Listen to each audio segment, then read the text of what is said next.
ఇంట్లోకి వచ్చేసినట్టు ఉంటది. అంతే అంతే. అట్లాగే ఏ నాయకుడికి ఆ నాయకుడికి అంటే ఆ స్థాయి అభ్యర్థులు లేరు కదా సార్. ఇప్పుడు ఉన్న వాళ్ళు గెలిచిన వాళ్ళు గల్లా జయదేవ్ లాంటి వాళ్ళు వెనక్కి వెళ్ళిపోయారు.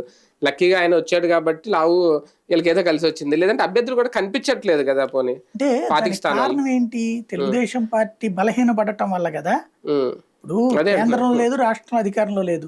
ఉమ్, అందులో 2 చోట పరమశత్రువులు. అవును.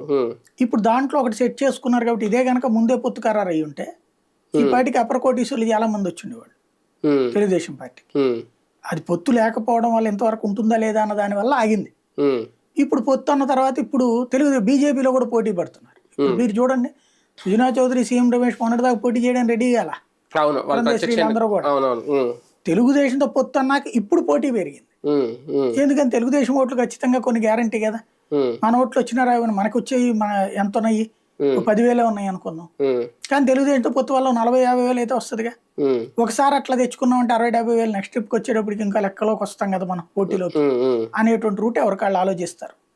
పురంధేశ్వరి గారితో సోమవీర్రాజు గారితో ఢిల్లీ పెద్దలు అంటే వాళ్ళ సీట్ల గురించి మంత్రాలు జరుపుతున్నారా?